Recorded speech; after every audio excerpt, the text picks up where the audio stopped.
To keep you waiting, but thank you, Nahanda, for beautiful music. We look forward to hearing you again later.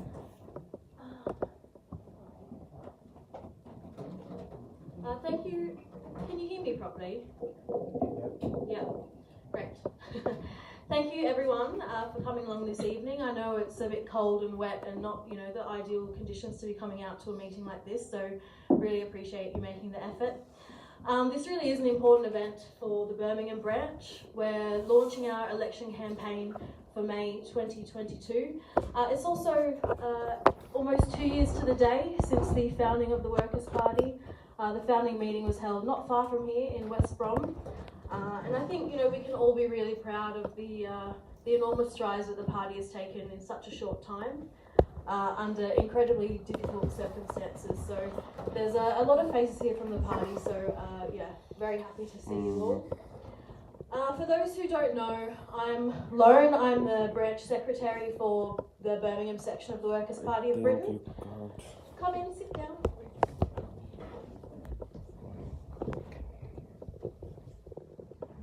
So I'm the branch secretary for Birmingham section of the Workers' Party. Really excited and energised to see so many new faces here this evening. There's never been a more important time to challenge the Labor Party's domination of Birmingham. The Labor Party, they may like to tell you and pretend that they're the party of the working class, but I'm sure after what you'll hear tonight, you'll know for sure that it couldn't be further from the truth. Just to talk about Birmingham for a moment, under Labor in this city, Birmingham has seen a massive reduction in social services and programs. They've reduced the number of council staff by over 50%. This includes binmen, gardeners, contractors, electricians, etc. All the kind of people who sort of keep the city functioning, looking clean and tidy. All the while they're increasing our council tax by the maximum rate. Further still, Labor have sold off thousands of council houses, overseen a homelessness program that was deemed unlawful by the High Court because of the dangerous conditions that they were putting residents in. We have record high waiting lists for housing, and as you'll hear from our speaker Reuben, those who are lucky enough to secure housing are often neglected and left to live in basically slum-like conditions, which is, not acceptable in modern Britain. Labor have also implemented some truly anti-worker policies here in Birmingham, including the Clean Air Zone, which is basically a charge of £8 to drive into the city centre if you're unable to afford an electric vehicle, and at £22,000 a pop who can. It's effectively a tax on the working people of this city, something that we want to abolish. They put in an LTN in Kings Heath, which is apparently supposed to reduce pollution, reduce congestion. It's a low traffic neighbourhood, but we know, I see a few people in the audience from Kings Heath, they know it's anything but the case.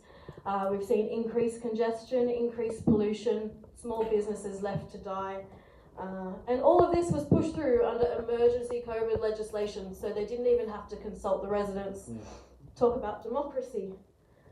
Under Labor, Birmingham has one of the highest child poverty rates in the country, between 35 to 40%, if you can believe it. This means over a third of all families in the city have to make choices between feeding their children, turning the heating on, sending them to school, etc. This is one of many reasons why we're campaigning for free bus travel for children under 16. At the moment, some families are having to choose between feeding their children, paying bus fares for them to get to school. Did you know that transport for West Midlands, they have a budget of around £900 million, and the privatised bus services mostly run by National Express, they bring in around £30 million in profit per year.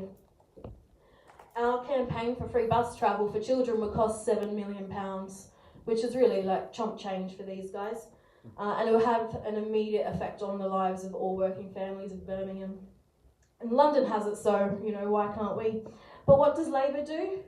They brought in new bylaws that effectively criminalises kids who skip fares on the bus. If you're caught by a policeman skipping a fare, you can go to court. Rather than, providing free transport for kids to get to school, they want to punish them. This is not acceptable. Now, these examples that I've given, do they sound like the actions of a party that represents the working class? No. I don't think so, no. It's 2021. This council, Birmingham City Council, the biggest council in Europe, is sitting on financial reserves of over £500 million. The people of Birmingham, I think you'll all agree, deserve much, much better than this. You know, this is the second biggest city in one of the richest countries on earth. This city was at the heart of the Industrial Revolution, and it's home to so many amazing inventions and technological advancements over the last 200 years, from the personal computer to, even more importantly, the electric kettle. And what do we have to show for it? We have historic buildings, torn down, left to deteriorate and sold to the highest bidder. We have streets full of rubbish, constant tax increases, growing issues with crime and drugs, and a council that could not care less. I say it's time for change. I hope that you will all agree. But what sort of change do we want for this city? Well, you're here tonight, the Workers' Party. We want free bus travel for children and cheap travel for working age adults. We want to get rid of the clean air zone, get rid of the LTN and all the other road closures that make it more difficult for working people to get around the city, and a focus on better public transport. We want clean and beautiful streets that the people of the city can be proud of. We want an end to the HMO free-for-all, where family homes are sold off, where tenants are pushed in and basically exploited by landlords, often at the cost of the taxpayer. And we want an end to the privatisation of housing and for council to rebuild the 50,000 homes that are needed to house all the people in Birmingham. But lastly, we want a party to be elected that represents the working class. We want an end to the corruption and an end to the dodgy deals that favour big business over normal people like us. So I hope that you will agree, and hopefully we can win your vote for the council elections of Birmingham 2022.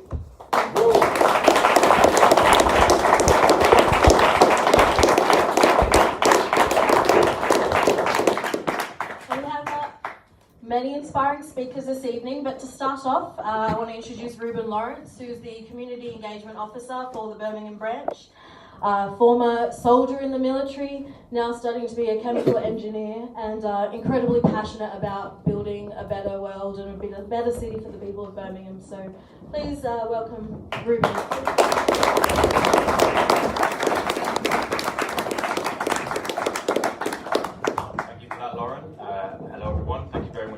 Tonight. I'll just be speaking to you a little bit about our work on the ground in the community in Highgate and Horsley in Birmingham, the things we've seen, the things we've experienced, and all of it comes from the residents of Birmingham. It's not just from us. So, to start with, the British Labour Party has been known as the only party to represent the interests of the British public. They are elected time and again, but on false promises. And our votes, mine included in the past, are always cast in the hopes that they will fulfil those promises. Now, if we look at Birmingham City Council, they're ruled by the Labour Party, majority of councillors and members of Parliament, and in particular, the councillors themselves, not even going up to the parliamentary level, the councillors have been accused by residents of corruption. Now, when you look at the city of Birmingham itself, just step outside of the city centre, it's totally visible. The effects of corruption on the city, on the residents, are totally visible. Many areas outside of the city centre are entirely run down, plagued by crime, as mentioned already.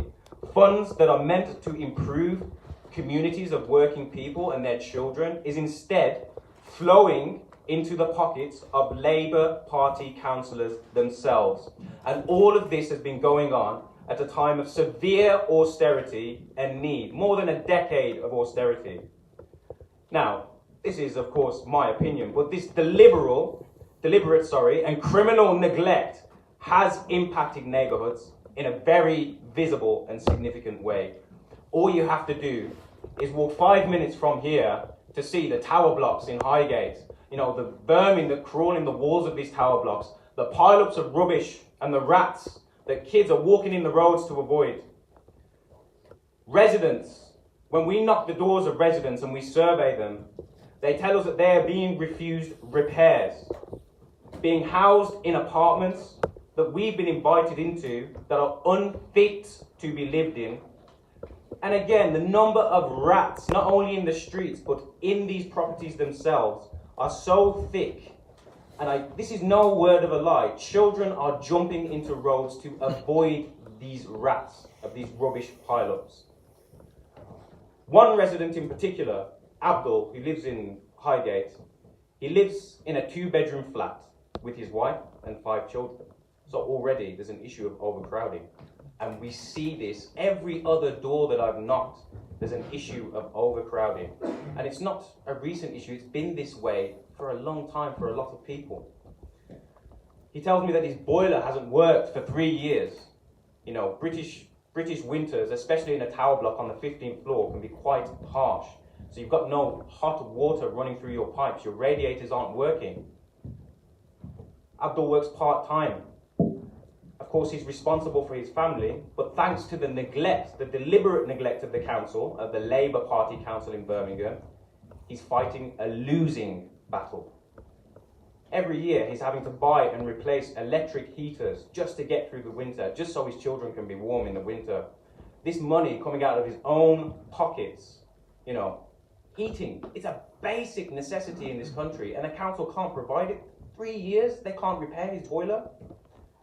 The cost of running these electric heaters, I know myself, maybe some of you in the audience know too, it's expensive, it's not trivial, especially if you're working part-time or minimum wage. It is not trivial. It has a massive effect on you, sometimes so much that you have to choose between heating and eating, as they call it. It's not an exaggeration, it's a reality for people. Repairs that need doing in his flats. So fed up over the years asking the council to try and repair, it's your duty. Come and repair this for me, come and repair that for me. They won't do it. They refuse. They say, we've got no money. Yet, as mentioned already, 500 million in their bank account. 500 million. They've got plenty of money. One of the richest councils in England. One of the richest councils in England. Why are they telling residents this? And it's not just Abdul. Many, many, many residents. Some residents have even been accused of creating the vermin problem in the first place, saying people are transporting cockroaches into flats. It's disgusting, Disgusting the way they're treating people. Not treating them like humans. And this from a party that says they are the representative of the working class. What rubbish. Over the last 3 years, me and Abdul sat down in the office and we worked it out, how much extra, all these repairs, all these tins of paint from the damages and the repair that he has to do himself, the electric bills, the cost of the heaters and replacing them, £6,000 over 3 years, an extra £6,000 on top of his bills. He's got to feed 5 children. He's got to pay his bills. He's got to pay his council tax. Why is he paying his council tax? Why? If they're not providing any services. Not only for his property, for the building, the tower block that he lives in, filthy, rat-infested, cockroaches, no security, no cameras, the front doors don't work, so you get all sorts of, unfortunately, homeless and drug abusers coming in and using the building, to do what they do, amongst children trying to get to school, amongst families, it's not on. Yet the council still continues to do absolutely nothing. This is the Labour Party. This is what they represent. This is what you get when you vote for the Labour Party. How much longer do we need? They've existed for over a century. Have things got better under them? No. They've been in power in Birmingham. They've been in power in Birmingham for over a decade. Have things got better? No. They have not. Only worse. And their actions are criminal. Because when you go out into the communities, when you are invited into homes and you see the state, you see how the children suffer, you see how families suffer, it's criminal. And what do? They blame the Conservative Party. We all know what the Conservatives are, but the Conservatives aren't in power in Birmingham. It's the Labour Party. Can you imagine what they would be like if they got their hands on government again? Would they be any better than the Conservative Party? Or just a red shade of the Conservative Party? Yeah.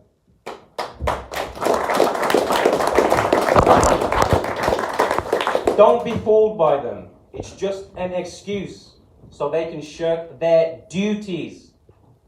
It's just an excuse. Because their main motive is to represent big business and represent their own interests. They want to fill their own pockets. That's all it is about. And it's at the expense of your children's livelihood, your children's health and well-being. Community well-being is clearly suffering in Birmingham. Residents consistently exposed to all the things I've mentioned, and it's getting worse.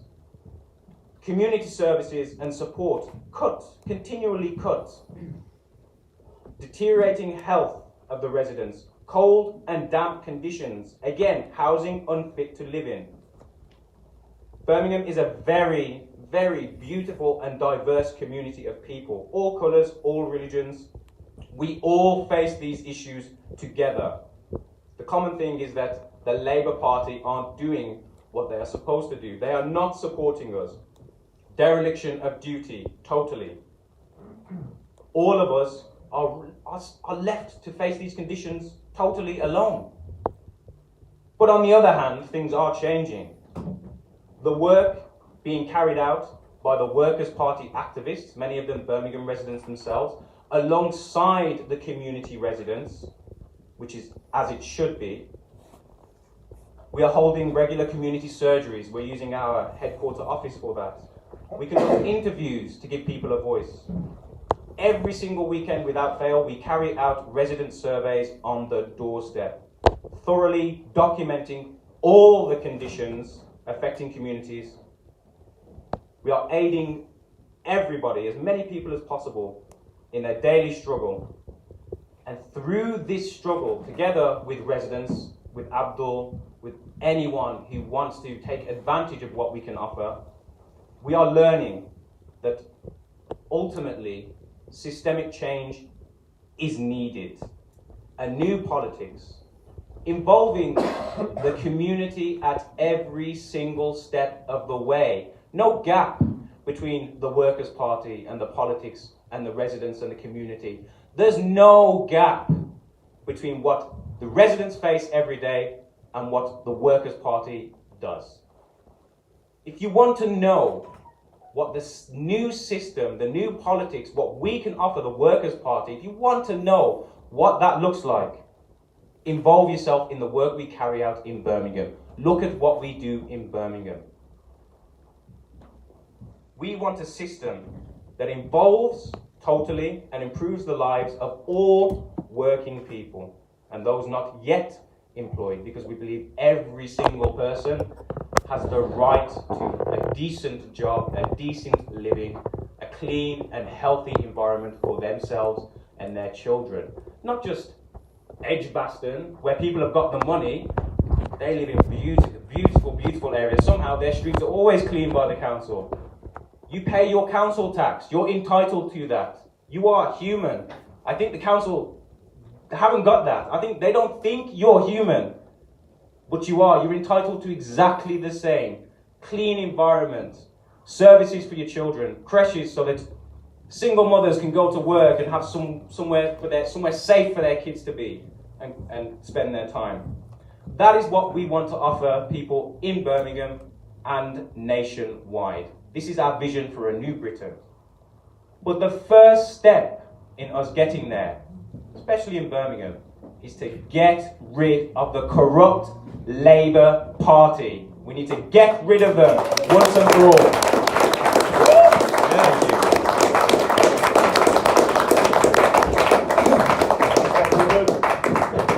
Thank you, Reuben. Very well said. I'm reminded myself of a resident who, I don't think is here, but Samira. She lives in Charbury Tower in the inner city.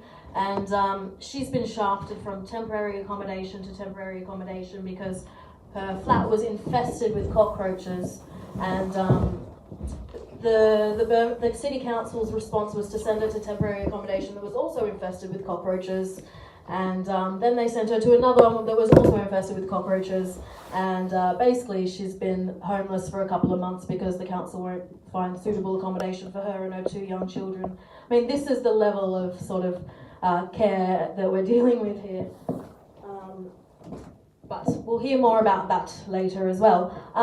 Next, I want to introduce Chris Williamson, who I'm sure most of you will know. He's an ex-Labour MP for Derby and former City Council leader. Long-time friend and advocate of the Palestinian people, and founder of the Resist movement, which is, building a grassroots sort of movement across Britain. And I believe he's going to be talking to us about left unity and how we can sort of bring all of these different working class organisations together. Is that right, Chris? I hope I've got it right. Thank you.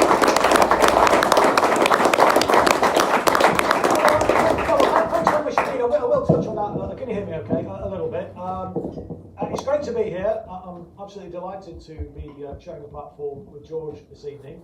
However, I have received a bit of stick on social media. You may have seen it today. And I was reminded of what Tony Benn said when he was standing for the deputy leadership of the party in 1981.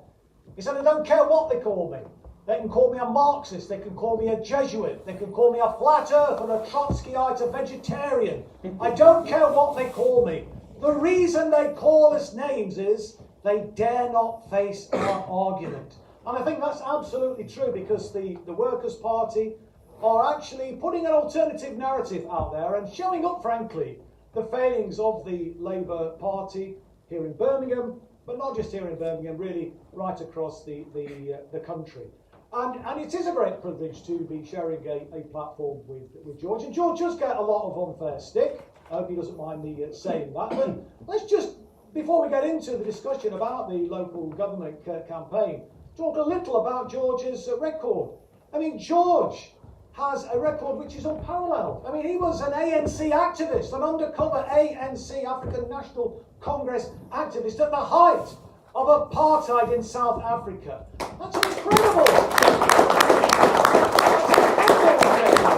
I think people know about George's unflinching solidarity with the Palestinian people and calling out the abuses of the Israeli state against the Palestinian people. He's also a great advocate, of course, of the Latin American struggles, a real expert on that, speaking out in support of the Cuban people, in support of the Venezuelan people, in support of the Bolivian people, the Chilean people, right across the continent of Africa. And again, it's been a privilege of mine to share a platform with George at the Latin American conference in London on several different occasions. That's a tremendous record. And of course, George has also done a lot, I think, to debunk the anti-China propaganda. Now, there are things wrong with China, of course, but they've made incredible advances. Virtually eliminated poverty in the country, certainly eliminated extreme poverty, had a fantastic record in addressing, the climate crisis. Again, China gets a lot of stick, and some of it's legitimate. I mean, they are commissioning new coal-fired power stations, that's true, but they've done a tremendous amount of work in terms of developing renewable energy. They've replanted much of the Chinese mainland. I think something like 23% now of China is now forest. And they have a plan, I think, by 2030 to make 30%, to reforest, up to 30% of the landmass there will be forest. These are important things to be doing in terms of addressing the whole climate crisis. And so it's important, I think, that we set the record straight. And far too few people, it seems to me, prominent individuals in public life, are prepared to actually set the record straight. And George is one of those who's never been trying to do that.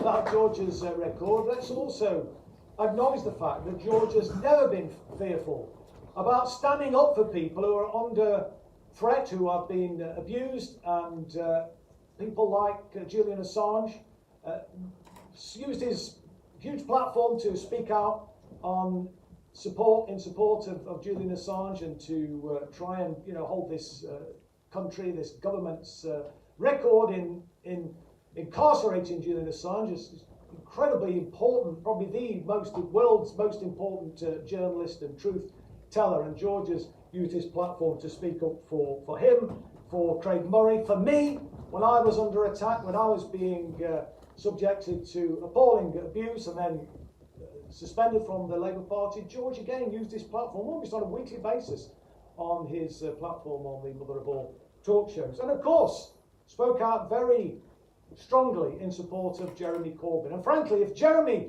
had listened to George's advice, Jeremy would now be in Downing Street. I would still be a Labour MP, and I'd like to think that George will be in the Labour fold, and we would be changing the country for the better. But sadly, it wasn't to be. But our role, our task, I think, your task, all of our tasks, is to create a confidence in the working class community in particular, because people feel that politics has passed them by, that it doesn't really work, it's pointless who you vote for, that they're all the same, and they're right to think that as far as the mainstream political parties are concerned.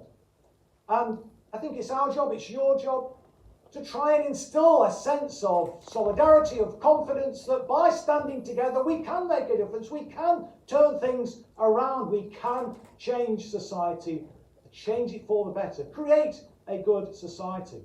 And local government, as Reuben has very eloquently outlined, is a great place to start, because there is so much that local government can do.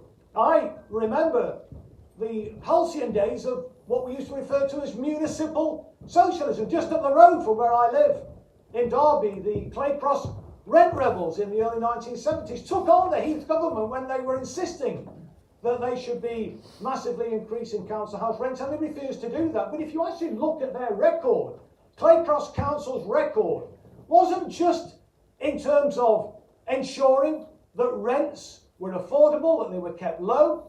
They were doing amazing things and using their powers as a local authority to, for example, in 1970 ensure that pensioners living in the borough of Claycross got a free television licence. 20 or 30 years, I think it was, before it was brought in by, it has to be said, a Labour government. They were well ahead of their time. They'd found a way of continuing to provide when Margaret Thatcher, the milk snatcher, took away the milk from the kids. If I could say that as a vegan, I think I prefer pigs to have soy milk. But they found a way. They found a way, using innovative solutions, to find a way around those strictures that were being imposed upon them.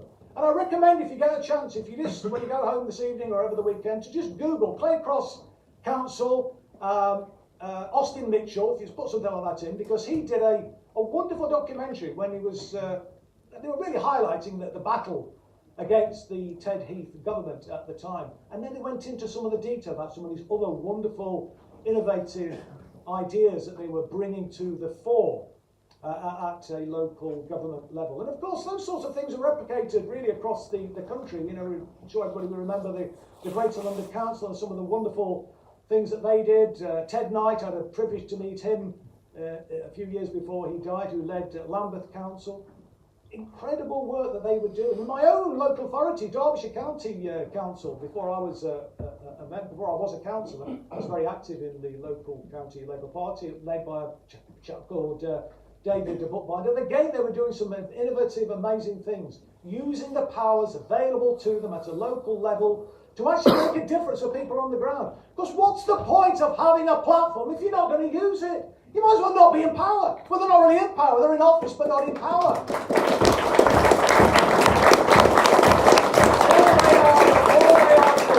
All Labour is offering. And I was making this point when I was on the front bench for the Labour Party when I was an MP, and it was one of the reasons why I stepped down from the front bench, because all we were offering, all the Labour Party was offering, was to manage the Tory cuts better than the Tories were. Well, that ain't no way of inspiring people. That's no platform at all.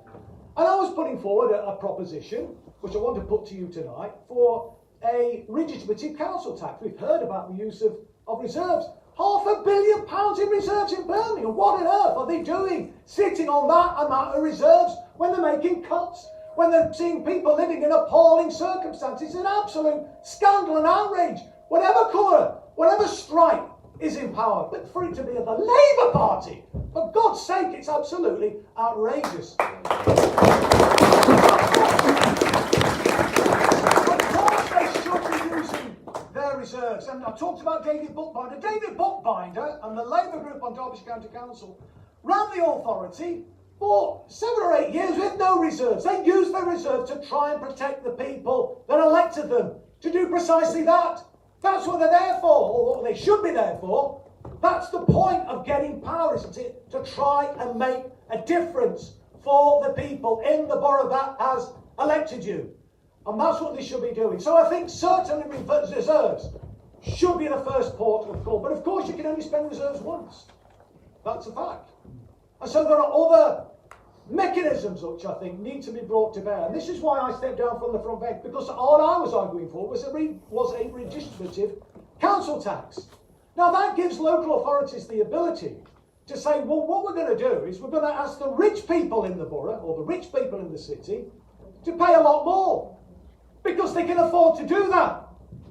And the flip side of that is that we will freeze the council tax. And this is what I was arguing they should be doing, nobody ever took it up.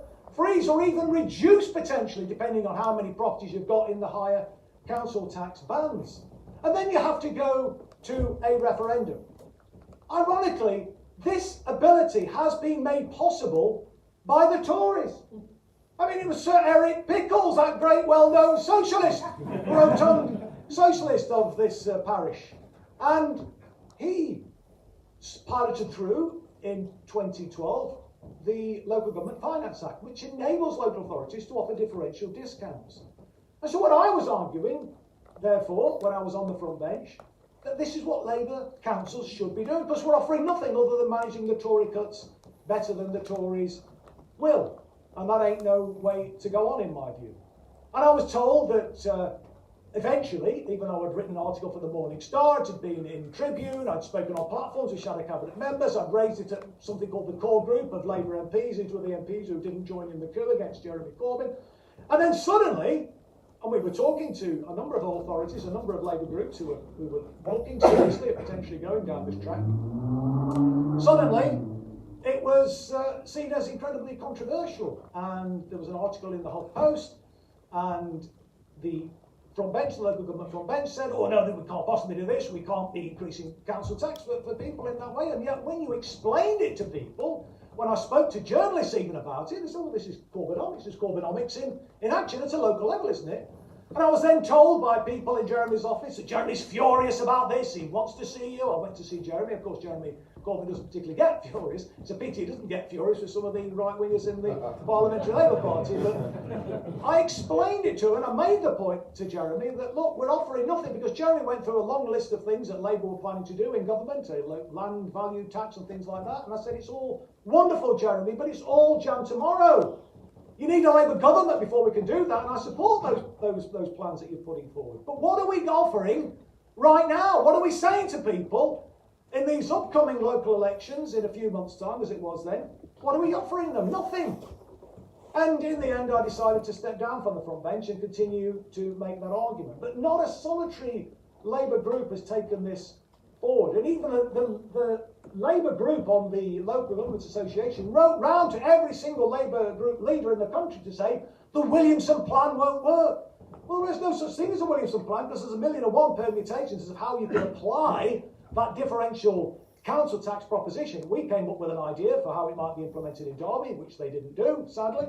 And then they applied that across the whole country and said, well, look, you could raise more finance, you could raise more money at a local level through the council tax cap, which has been set by the Secretary of State at the time, than this so-called Williamson plan. But what they didn't say is, of course, that would have hit everybody, because council tax is an incredibly regressive tax, because it hurts those people who can least able to afford it, than it does those at the top, who are the wealthiest.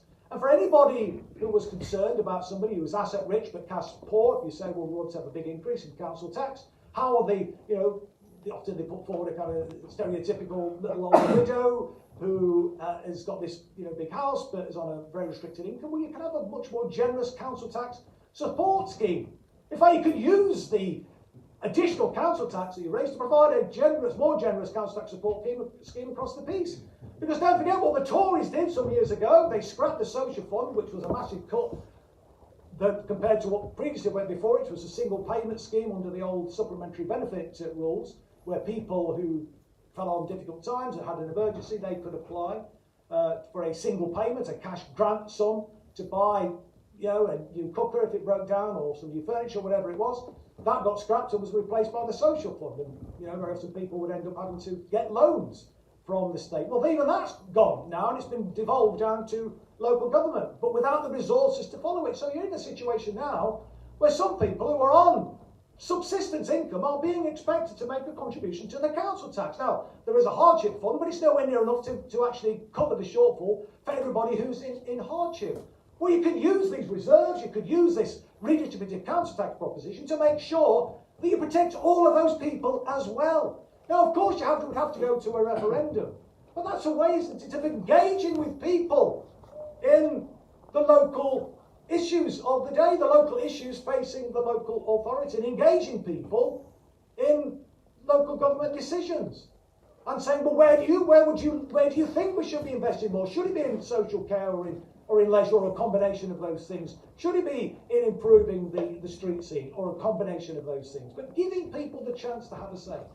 And I think that's something that I hope that Workers' Party candidates, when they get elected, can put forward this idea and look at it and consult with people, because at the end of the day it has to be agreed by the public at large, but we should be having an interaction. It shouldn't be a situation where we just elect leaders and we send them off to the town hall or to Parliament and then forget about it, because they go off-piste. They become officered at a local government level, so it's the local government bureaucrats that are running the show.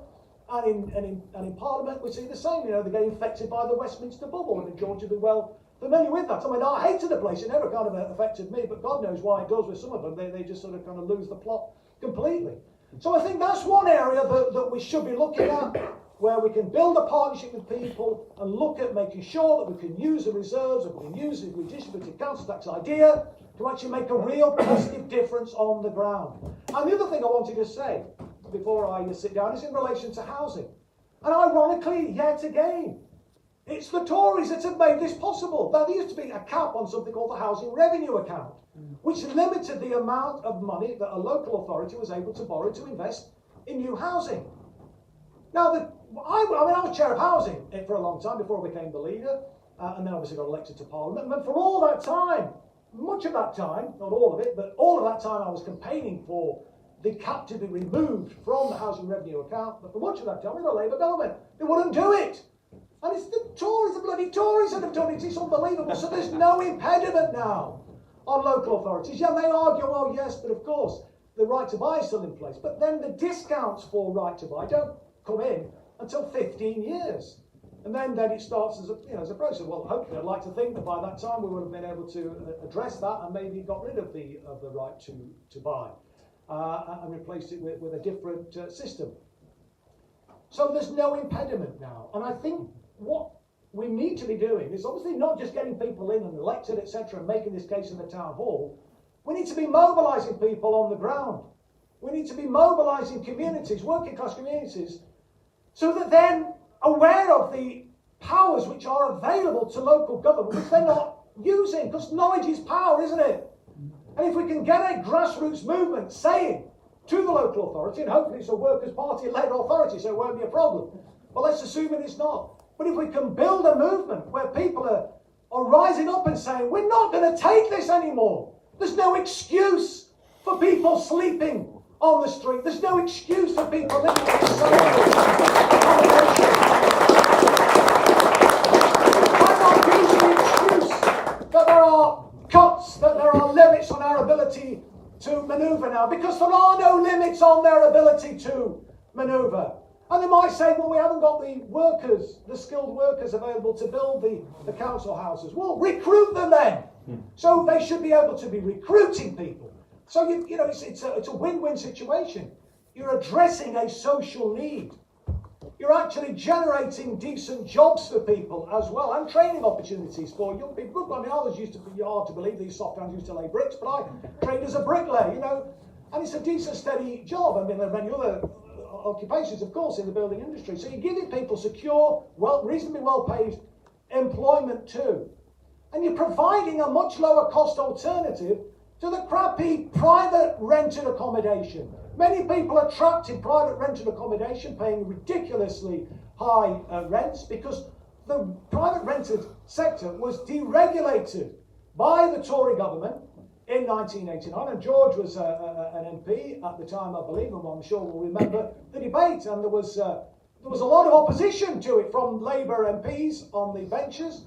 Some really good speeches were made, but then you look at the 1992 manifesto, there was no commitment to actually regulate private rented accommodation. There was no commitment in the 1997 manifesto either, or the 2001, or the 2005, or the 2010, or the 2015, nothing.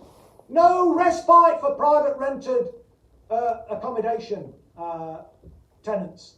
No respite at all. The first respite that was made available in a manifesto from the Labour Party was in 2017 under Jeremy Corbyn. Now, it's all very well spouting off. Talk is cheap and it's important, of course. But if you can only talk the talk but don't walk the walk when you have the power to do something about it, well, that's not acceptable in my book. And the final thing I'll just say in relation to housing, so as well as building and as well as recruiting people and training them up, etc., and there may be a lag in terms of the ability to build the houses because there may not be the skilled workers because there hasn't been investment in training for many, many years. But because that cap has now been lifted from the housing revenue account, the local authority can just go out and buy properties on the open market. They can buy properties in a way in which they used to do in the 1970s under the municipalisation programme. Again, George was in local government, I don't know if he remembers, but that's what used to happen. When I used to work for the local authority, believe it or not, as a maintenance bricklayer. I remember going to, maintain the city council estate, so you'd often go and there'd be pepper potted houses here, there and everywhere, and because the council had been acquiring them. So there's no excuse for the housing crisis. Local government has it within its power right now to do something about it. And we need to be making that argument, it seems to me. We've been making that argument in the town hall. We need to be making that argument on the hustings and on the doorstep. But most of all, we need to be giving the wider general public the information, particularly in those working class communities, so that they can rise up and demand change. Because change won't come unless we mobilise and inspire a movement.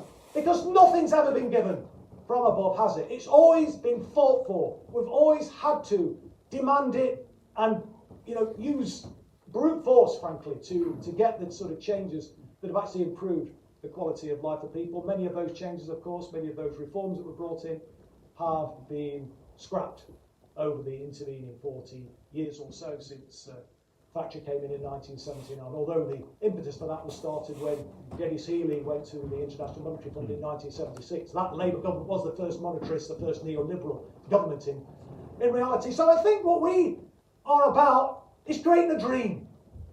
And making sure that we can fulfil that dream. People have dreams, don't they? People have dreams for their kids. A better life, a decent job, security, And it was Martin Luther King who once said that they can kill the dreamer, but they can't kill the dream. And whilst they might have killed the dreamer, in the sense of they've destroyed the Corbyn project, and that was a dream for a lot of people, we're still here, aren't we? The Workers' Party has now been created. There are other movements which are emerging. And I think we need to find a way of pulling people together outside the Labour Party, maybe some who are still in the Labour Party, to realise that unless we stand together in solidarity, unless we build a mass movement, we are not going to make the changes which are desperately required in this country. Because look, the establishment are incredibly powerful. They've got loads of brass. That's why they're powerful. And I used to always say this to people on the doorstep. If ever they would say, it's these migrants' fault. And I say, lift your eyes above the horizon, mate. It's not the migrants. You've got more in common. I remember saying this to a BNP supporter, believe it or not. You've got more in common with asylum seekers and the people at the top of the society. The big corporations, the establishment, the very self-same corporations that are behind the wars and the exploitation, which is forcing people to seek refuge in this country. Let's link arms in solidarity, stand together in solidarity and demand change. And when we do that, comrades, we are incredibly powerful, because together anything is possible.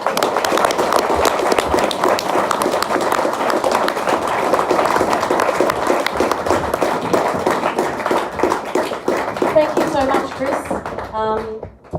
The main thing that I think stuck out for me from your speech is there is no impediment. There is nothing stopping the Labour Council here from implementing any of these policies, anything to improve the lives of working people.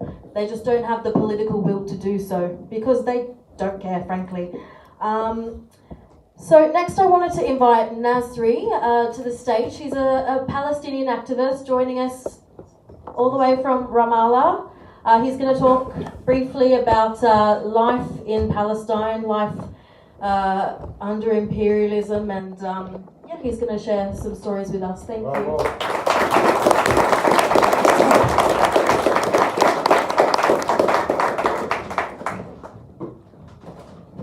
Good evening, comrades.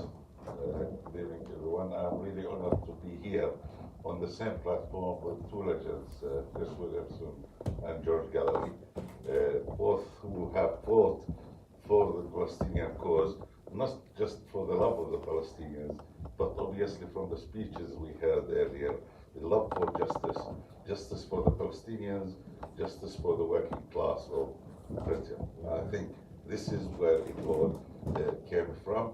They're motivated to fight for a moral fight for the justice of the deprived and for the people, or the oppressed people in the world, whether this is in the UK, in Europe, South America, or in the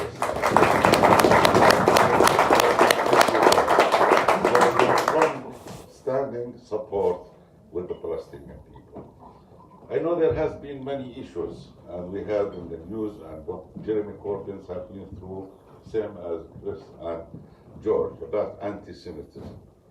This is a pathetic thing, absolutely pathetic. What is anti-Semitism? When we talk about oppression in Palestine, it's a kind of oppression that it is hard to explain. It's a daily routine oppression. The Israeli occupation is not only fighting for land, as many people might think. They're fighting to dehumanize the Palestinian people. They have been doing so for decades. They are actually not recognizing us or the Palestinians as being human. They should not really exist. This is a very difficult battle with the Israelis. Dehumanizing, a war to dehumanize people across the world is one of the most difficult fights that you can put up against an Israeli oppression. The power they have, we recognize it. We recognize that Israel have wings here in the UK, in the US, in Europe. This is all to do with the capitalism itself. From the time of Rothschild and the World Bank, who control the world, control the interest, control organization and institutions across the world, whether that's in academic institutions, financial, or other political institutions, including the Labour Party, who have been infiltrated by Zionists to discredit anyone or any politician who would stand for the moral cause of the Palestinian people. Both George and Chris have stood for morality. That's what it's all about. It's not an agenda to support people against people, but there is a war here between evil and morals. And sometimes you have to take a stand, whether you want to be with morality and morals and moral causes, or you want to stand by evil. Both have chosen to stand by morality and morals. And that's why they are here tonight. They are standing by the morals of the fight of the working class, who have been deprived of their rights, deprived by the capital and the greed of capitalism within the UK society. And I think that's what it's all about. Here, you guys have to decide whether you want to stand up by those who fight for your rights, or those who want to deprive you of these rights or such rights. And there are no gray areas within this. The world is divided. It's divided between the people who have the power and the people who are subjected to all kinds of oppression. And I think we relate so much to the working class here in Britain, who have long suffered injustices, and since the miners, possibly in the 80s strikes, when they discredited all the unions and fought against the unions in the UK, to our present time, where we find that the Labour Party shift from a party fighting for the working class to a party trying to imitate the Conservative Party in many ways.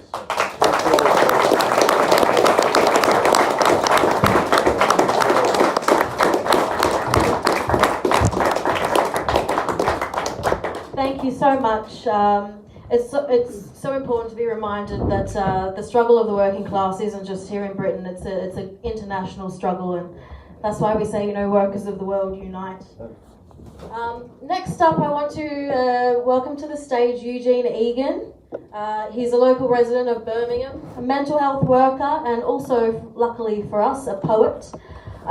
He's going to be reciting one of his original works this evening. I hope you will enjoy. Thank you, Eugene.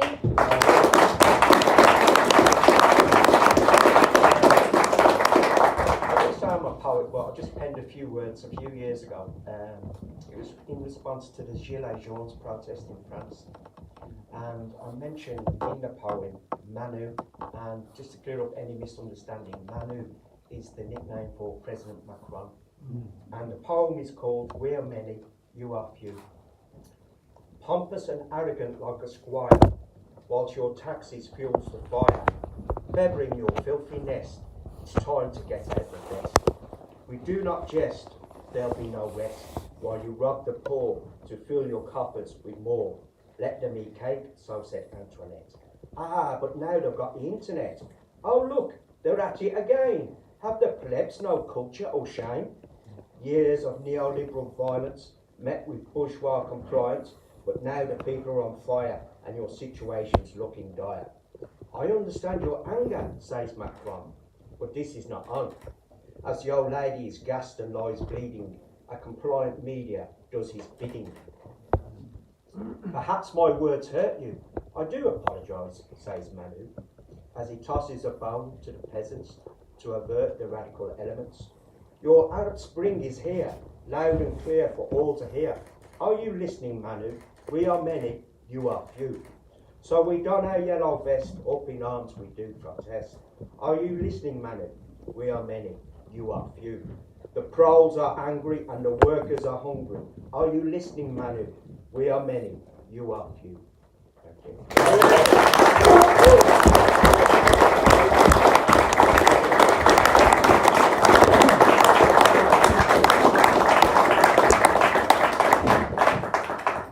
Thank you, Eugene. Beautiful poem, and always good to have proper working class culture highlighted and centred at meetings like this. Now for another sort of cultural intermission. Welcome back Nahanda to the stage.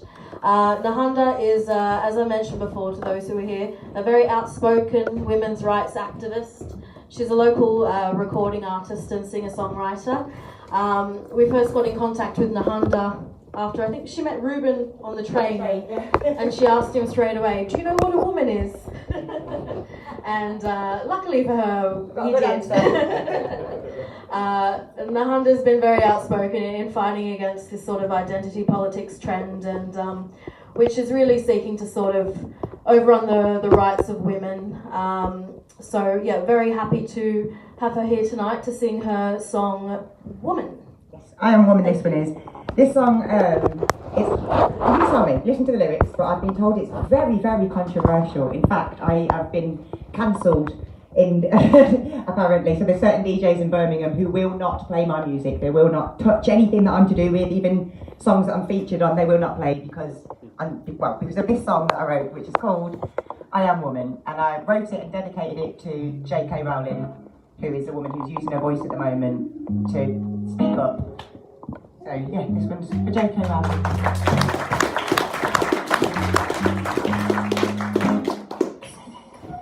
I feel like words aren't enough, but your silence is deafening, so I call your bluff.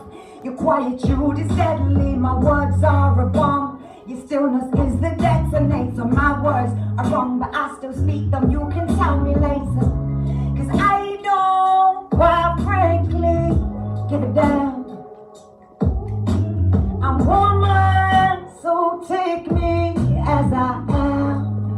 And I'm handy with a pen, I'm handy with a pen. And I speak my words with truth, so you could try to follow me. I'll tell you it's no use, 'cause I can show you the way, but still you can't walk in my shoes and see my heart is pure, and so I've got nothing to lose. And I don't, quite frankly, give a damn. A woman, so take me as I am. Take me as I am. Shoo-doo-doo-dee-da-dee-da-da. La da da dee da da da. Yeah, I feel like words aren't enough, but your silence is deafening, so I call your bluff. Your quietude is deadly, my words are a bomb. Your stillness is the detonator. My words are wrong, but I still speak them. You can tell me later, 'cause I don't, quite frankly, give a damn. I'm woman, so take me as I am. Take me as I am. Shoo-doo-doo-dee-da-dee-da-da. La-da-da-dee-da-da-da. Yeah, I feel like words aren't enough, but your silence is deafening, so I call your bluff. Your quietude is deadly, my words are a bomb. Your stillness is the detonator. My words are wrong, but I still speak them. You can tell me later, 'cause I don't, quite frankly, give a damn. A woman, so take me as I am. Take me as I am. Yeah.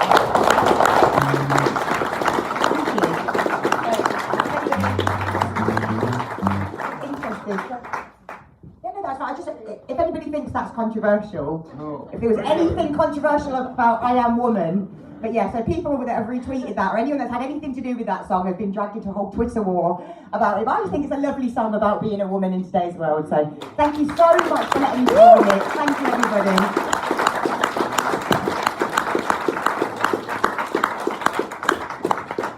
Thank you, Nahandra. I hope that no one here will think that there's anything controversial in that song. If not, they can speak to us after. Our final speaker of the evening really needs no introduction from me, but I just want to welcome George Galloway to the microphone, our esteemed leader of the Workers' Party. Thank you so much for being here.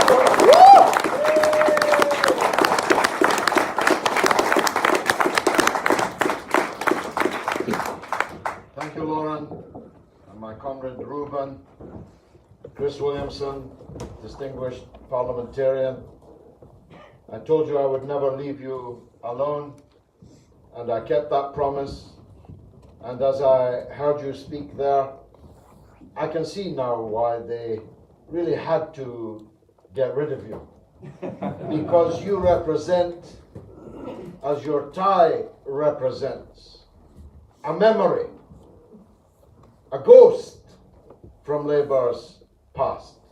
Someone who's seeking practical solutions to the problems of the working class. And that's the last thing that the Labour Party now, and indeed for a long time past, has been interested in doing.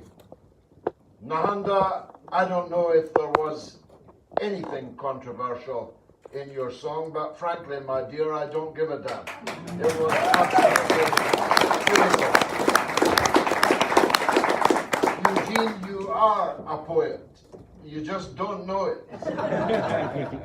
And Comrade Barghouti from occupied Palestine, I promised you a long, long time ago, in 1975 to be precise, that I would never leave the Palestinian cause alone, and that's another promise that I have kept.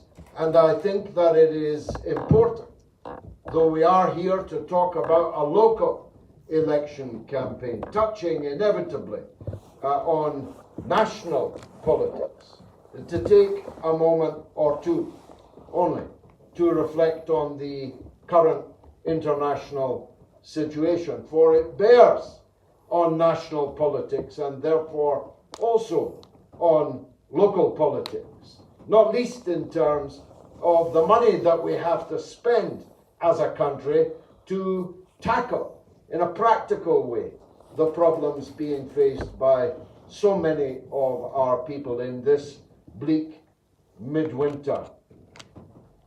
I've got to say, and I say it to the camera now, don't tell me that you support the Palestinian people if you are then going to tell people to vote for Keir Starmer's Labour Party. That is absolutely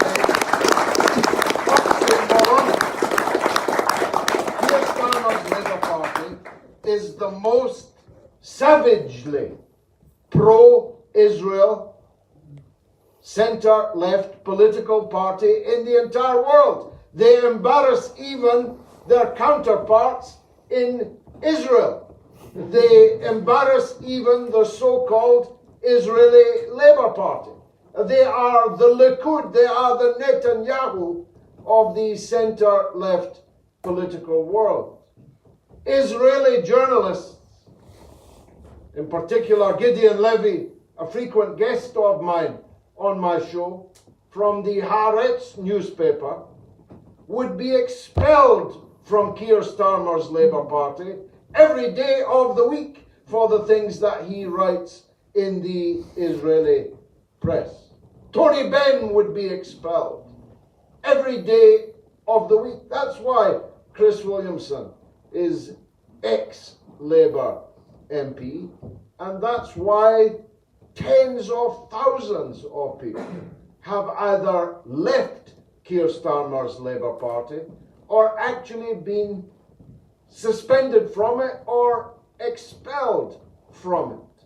So if you're watching this and you consider yourself a supporter of justice in Palestine, if you tremble with indignation at the diggers and bulldozers that are this very day destroying Palestinian homes in Jerusalem, internationally recognized as occupied territory, destroying homes in occupied territory being a crime under international law, fully supported by Keir Starmer and his so-called misnamed Labour Party, then frankly you have a choice to make, and it's long past the time for you to make it. If you tremble with indignation at what has happened to the Palestinian people, then it's time to tear up Keir Starmer's Labour membership card now and do something useful instead. Or else you can be a hypocrite, you see. Or else you can be a hypocrite. You can wear your Palestinian badge, and then it comes to an election and you ask people to vote for Keir Starmer's Labour Party. That's hypocrisy. If you're content to be a hypocrite, then stay there. Stay there and fight. What are they talking about? Fight. If you did fight, you'd be kicked out. So the truth is, you're not fighting. You're lying dormant under the permafrost, hoping that like a woolly mammoth, one day you'll be able to stagger to your feet. It's preposterous nonsense, and in your heart you already know it.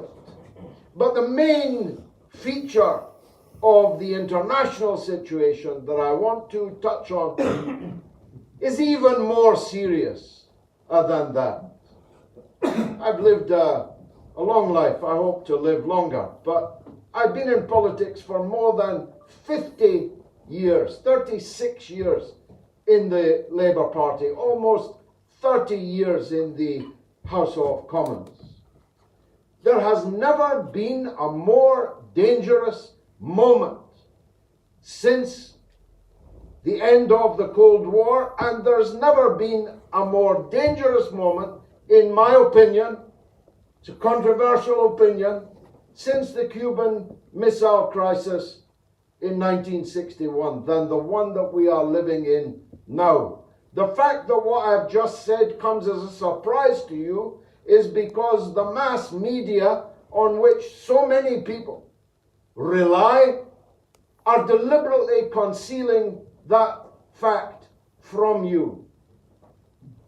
We currently, this country where there are 5 million children living in poverty, where the litany of misery adumbrated by Lauren and by Reuben at the beginning of this meeting in the second city of our rich country. We are currently sailing aircraft carriers, battleships, destroyers, fielding nuclear-capable aircraft and sending soldiers to the border of not one, but 2 nuclear-armed superpowers, challenging them to a fight. Are these people insane? Both China and Russia, never mind the 2 of them together, could turn this entire country into ash, into toast, in an hour of an afternoon. And we're parking our tanks, our airplanes, our warships on their frontier and calling them a threat to peace. I mean, there's something maniacal about this. You send your army to their border and then accuse them of being a threat to peace. Anybody who believes that is an idiot. Unfortunately, we have idiots in our midst. Most of them in the House of Commons, for a start. Most of them broadcasting on the television, for a start. Most of them writing in our newspapers, for a start. And we have them also amongst our public. I'm sorry to say that. I see it on social media. I hear it in the street. Oh, China, what are we going to do about China? What are you going to do about China? Find a house for that guy lying by the side of the road first before you start lecturing China. Find a job for the millions that are unemployed or underemployed. Find a decent school. Cut the waiting lists in your NHS. Find beds for people that are lying on trolleys or can't even get into the A&E this evening before you start thinking about China. Whereas Chris Williamson said, whatever else you think about them, they've lifted 800 million people out of poverty in the last 30 years. How many have we lifted out of poverty in the last 30 years?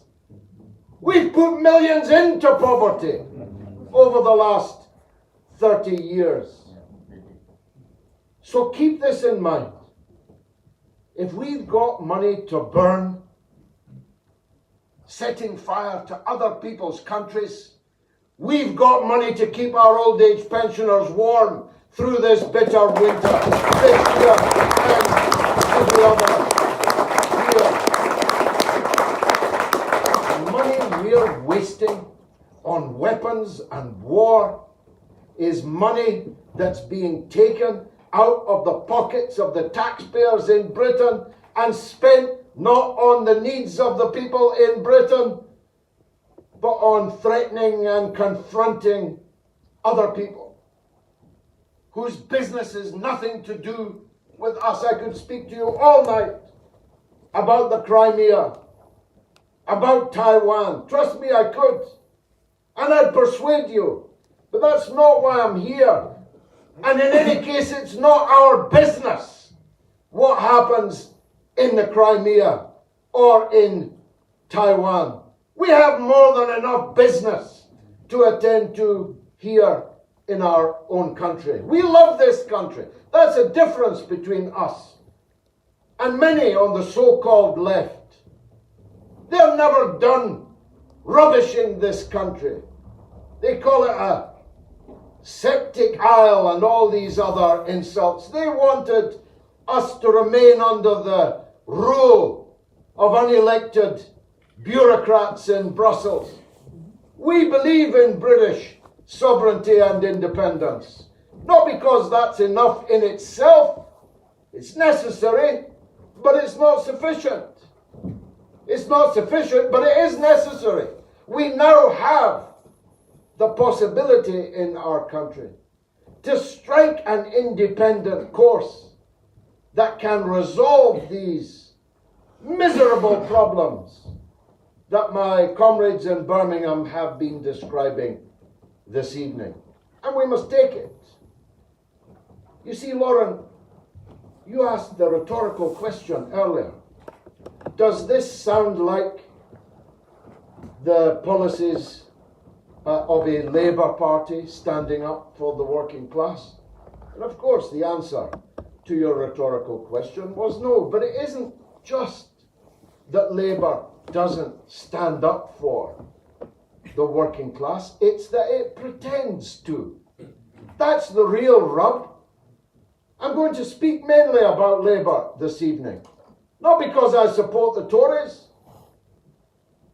We expect the Tories to be pocket-picking, champagne-swilling, corrupt, dastardly elements. We expect that. That's what they are. A scorpion stings because it is a scorpion. The Tories are scorpions. That's why they sting. Our problem is with the wolf in sheep's clothing. That is the so-called Labour Party. And that's why I'm going to concentrate my fire on them this evening. Last time I was in Birmingham, I went to Smethwick. I stood in the street, under the street sign, where the great Malcolm X walked and stood just weeks, I think, before he was murdered. It now turns out by the intelligence services of the United States. He talked about this wolf in sheep's clothing, the man who poses as a liberal, as opposed to the man who is open about his attitudes towards you. He preferred them, so do I, to the wolf in sheep's clothing, because the wolf in sheep's clothing has a purpose: to divert you along with as many sheep as he can lead in entirely the wrong direction. We say that a Labour Council that cannot give its children a free ride on the bus and would rather send them to court in order to get to school, a Labour Council that is sitting on £500 million in reserves when its tenants are living in the conditions that Reuben explained so powerfully, is not a Labour Council at all. It's only pretending to be a Labour Council. And it must be beaten. It must be driven out of power. Now, we are not pretending that after just 2 years we can take control of the Birmingham City Council?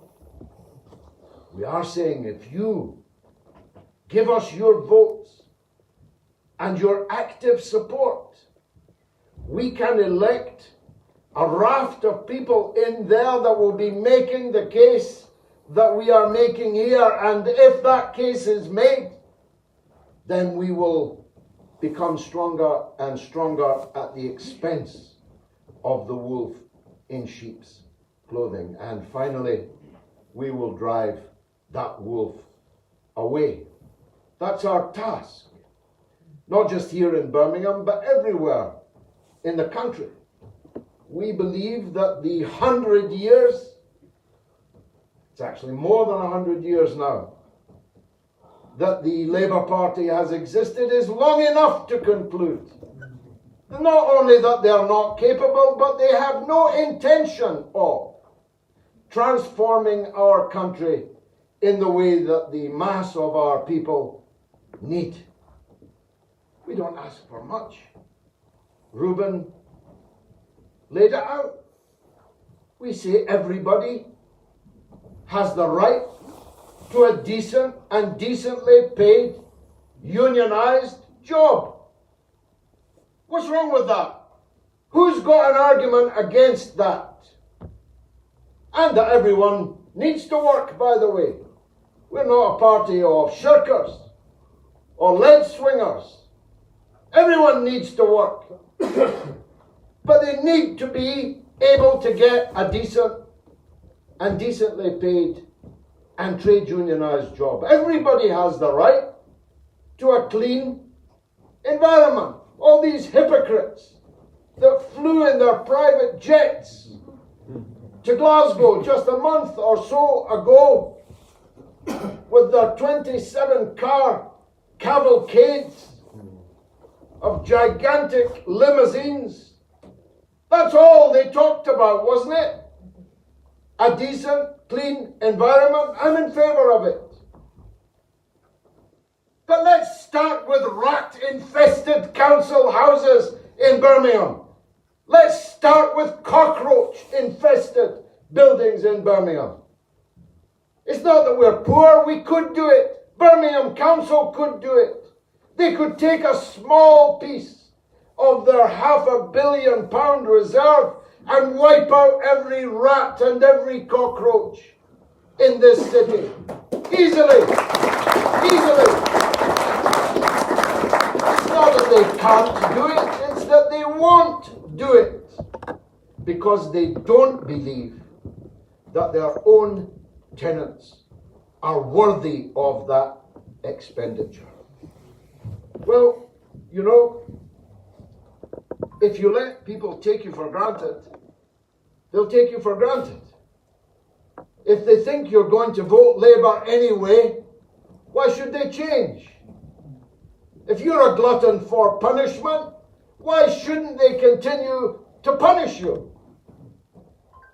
But if, as Chris Williamson said, you're going to stand up and say, I'm mad as hell and I'm not going to take this anymore, that's when things will begin to change. And that's what I have driven 5 hours to be here this evening, and will drive 5 hours back at the end of this meeting to say to you, not to entertain you, though I hope that the meeting has been entertaining. Not so you can buy one of my books, although I hope you will. I came here to make you angry, because nothing will be achieved until our people get angry. I think they are actually increasingly angry, but in an unformed way, and sometimes against the wrong targets. We want our people to be righteously angry, because only righteous anger in the face of all these problems can change the situation fundamentally. It's not that getting one Workers' Party councillor in Birmingham, or 5 or 10, will change the world. It won't. But it will be a step in the right direction. And I hope that you'll take that step in May 2022. Thank you very much.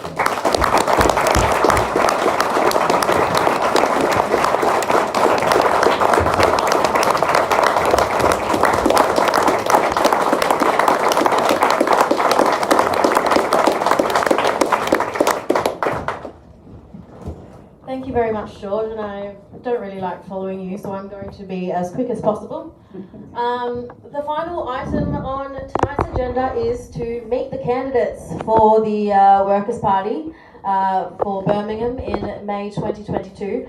George, do you mind standing down Sure. front so we can all have a nice photo with you? And I hope as well, George, that we can get you back sometime before the May election to Sure. give us some of your campaigning experience. Yeah. So, if you wouldn't mind coming to the front and having a photo taken, Paul Scrivens, who will be standing for Balsall Heath West. Come on, Paul.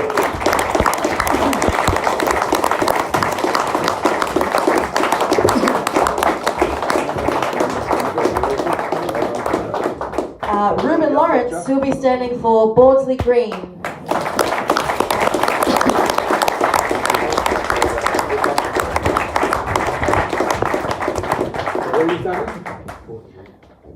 Edward Renyard, who will be standing in Highgate and Bordsley.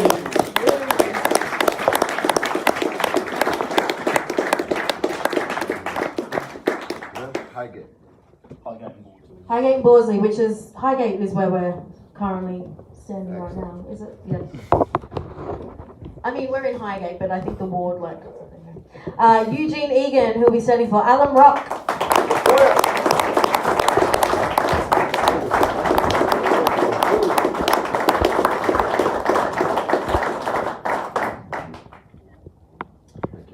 Tom O'Neill, who will be standing for Sparkbrook and Balsall Heath East. Thank you, Tom.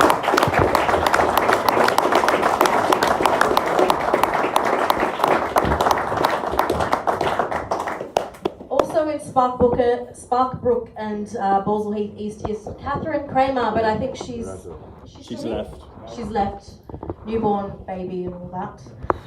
We can forget that. And lastly, Dr. Phil Bevan, who will be standing for Brandwood and Kings Heath. Bravo. Come on, Phil.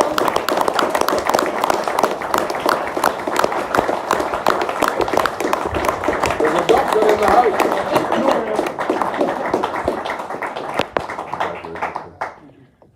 And I myself will also be standing in Brandwood and Kings Heath with. Wow.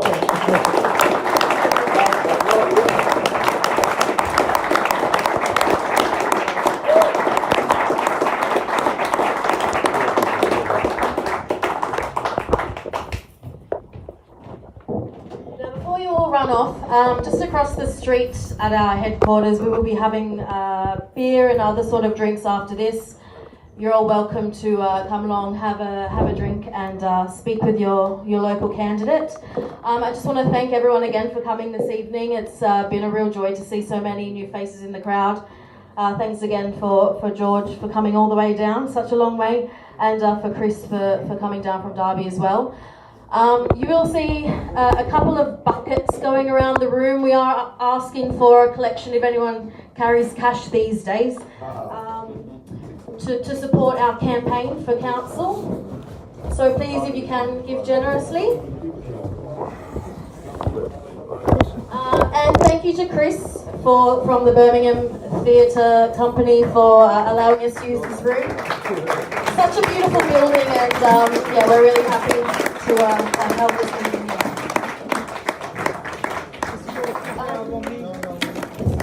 And that's it. So thank you all for coming, and we'll see you on the campaign trail.